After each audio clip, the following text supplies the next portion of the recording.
we got the old fuel tank, original OEM fuel tank here, and the new Spectra, I think it's Spectra Premium fuel tank. It was about 300 bucks, 400 ship.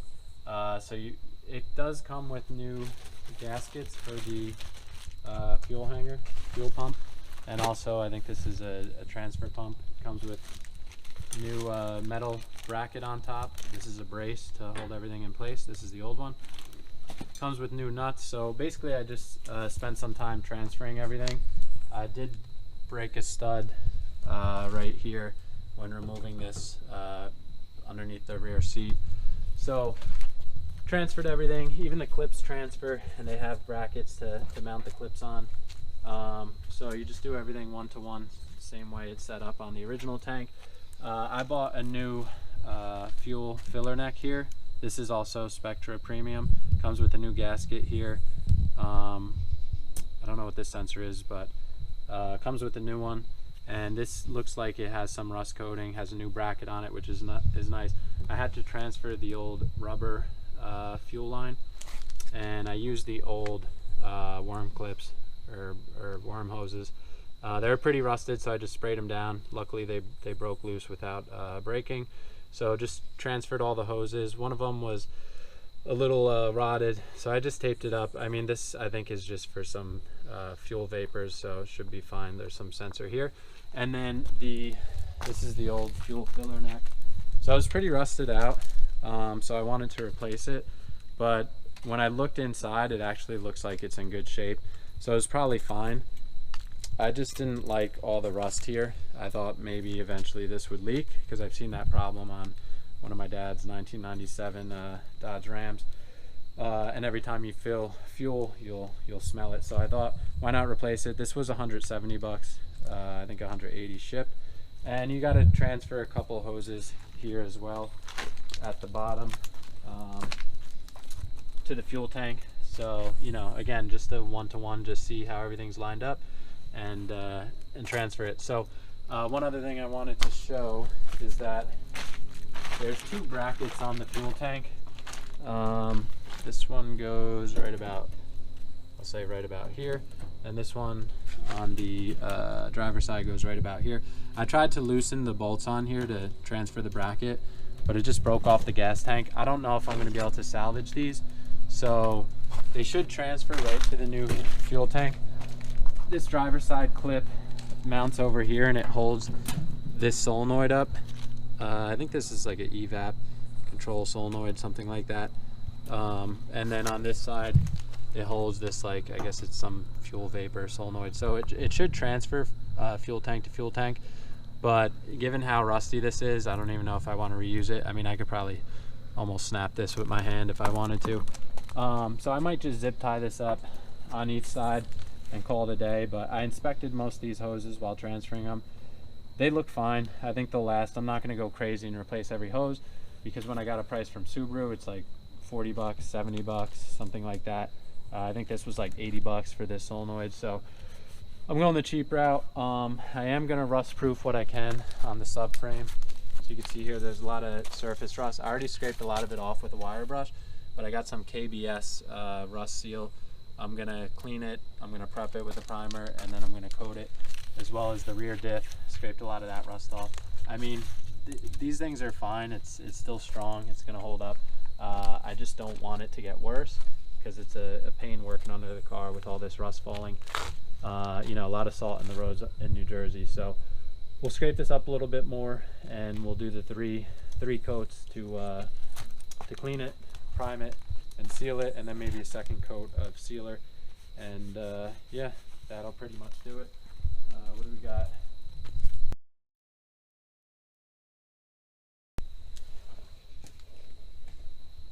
So when disconnecting the old fuel tank, you do have some fuel lines that run under here on the driver's side. They came off pretty easily. I didn't even have the fuel line remover clip. They all look pretty good, except for this one on the right is a little bit rusty. I'm gonna leave it, take my chances. There is another line to disconnect here. I guess that's some kind of fuel or vapor line. But this is what I was after. This is the rear driver's side brake line. So it comes up above the fuel tank and runs down to the connector block. So that's what we were trying to get to. And there is one line here, I'm not sure what this is from, but had to disconnect this. It's pretty, let me fix the light. It's pretty rusty inside, so I am gonna clean that out before I reconnect it.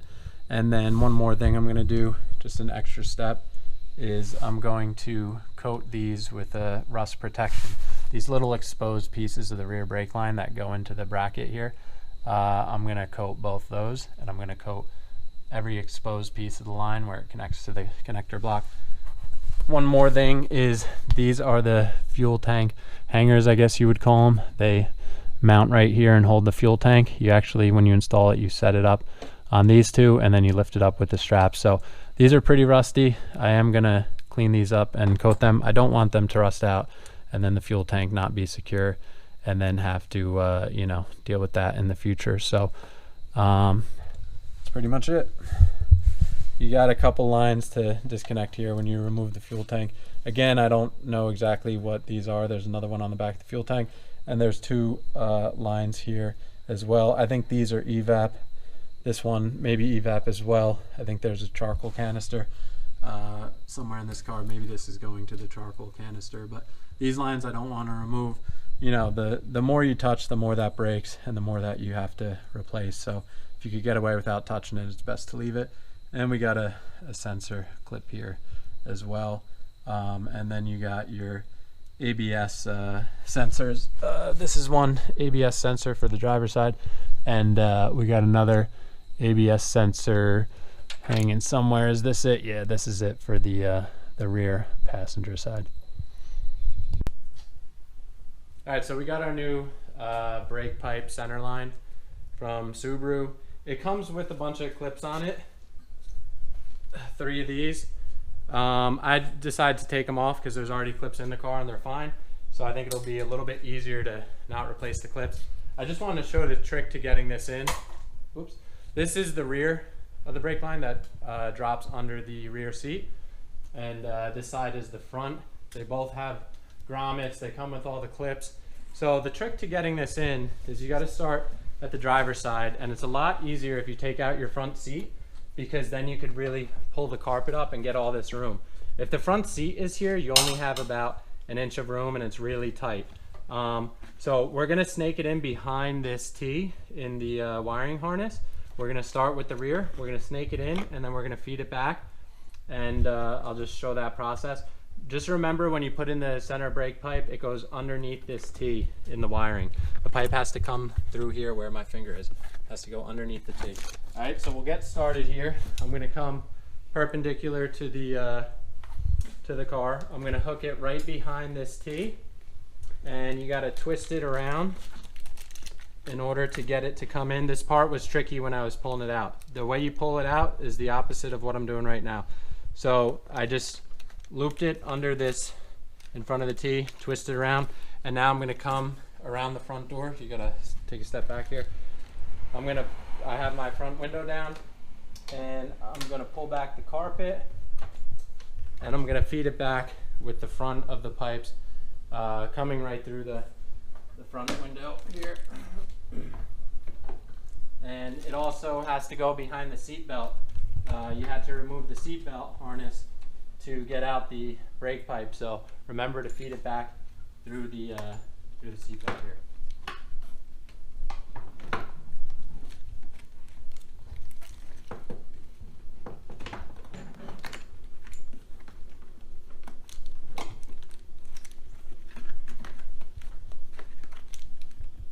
Probably gotta, let's see, yep. Oh, okay, that's the trick. So you gotta, I think, feed the seatbelt, get some extra slack in here helps. I'm trying to remember how I took it out.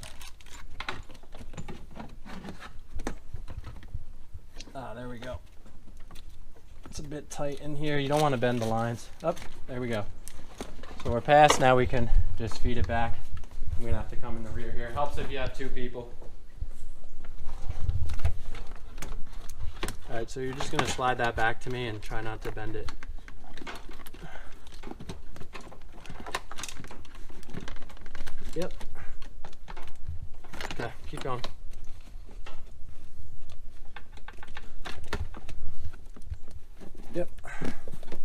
And this rubber foam right here is what goes in between the seatbelt harness. That's how you know you're in position. So we're gonna feed it all the way back, and then we're gonna make some room so that we can slip the front in.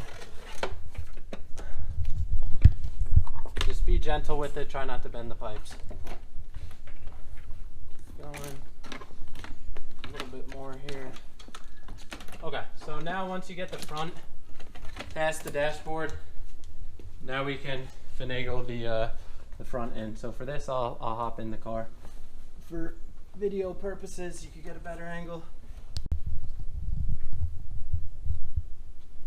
All right, so you got the brake line in. Like I said, we need to go on the outside of this T. So the line needs to be against the body. All right, that's important. You don't want to have tension on your brake line or on this wiring. So the next trick is you want to feed it all the way to the back seat up in the air, because in the front here you need to go back underneath the wiring harness. So in order to get that angle, you really got to feed it towards the back seat to get it nice and low. You don't want to tug on the wiring harness too much, pull something out. The other trick I realized when taking it out is this clip right here, this third clip. It's the rearmost white clip. It helps if you angle it. That way when you try and snake this underneath, see, the clip is going to angle on its own. So it helps if it's loose there. Then you'll be able to tuck the wires over. You don't want to bend the pipes too much. That's why it helps take out the rear seat. The front passenger seat. When I was removing this brake pipe, I didn't care, so I kind of bent it out of the way, and I had the seat still installed. But it's so much easier without the seat in here. You're not going to bend your lines, and you'll have a lot more room to work with. There we go. And we're underneath the T, like I said.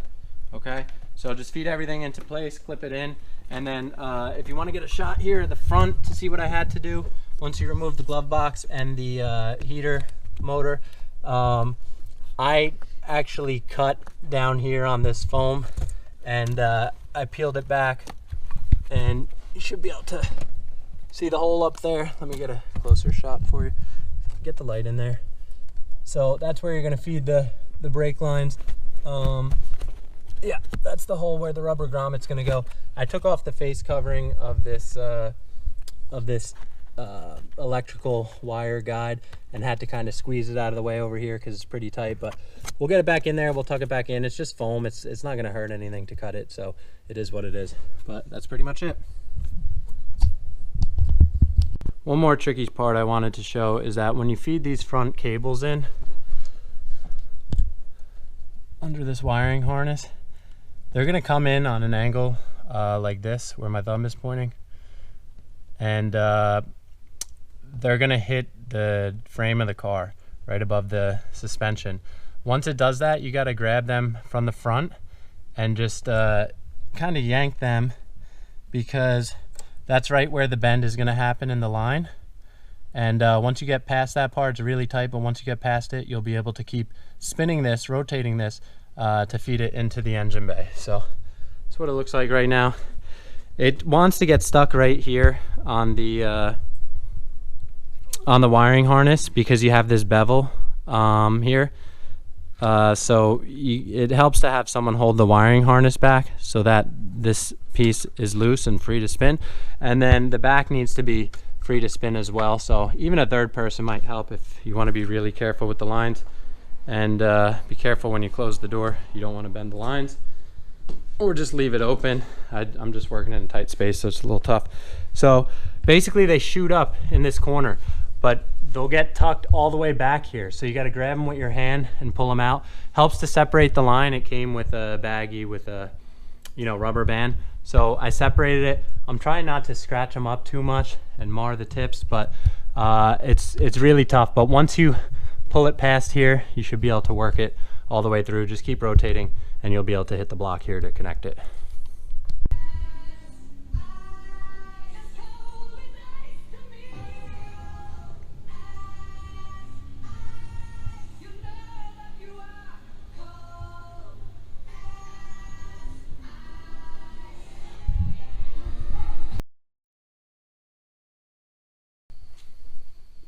So we got the new aftermarket fuel tank prep. transferred all the rubbers for vibration, and I guess so it doesn't get scratched up or dented.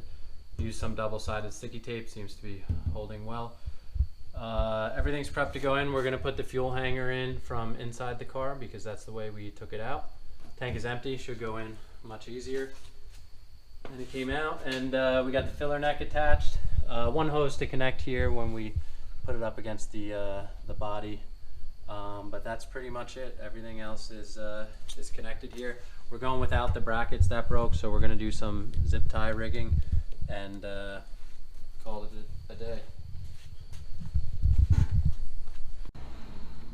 So new fuel lines, all four, 2 centers, 2 rears, are in with the new connector block. It's coated in KBS anti-rust. I put in different clips, so I had to tape as well to make it a little bit thicker because I broke the clips earlier during the install. Fuel tank is ready to go in. Everything's coated just to be on the safe side and make it last as long as possible.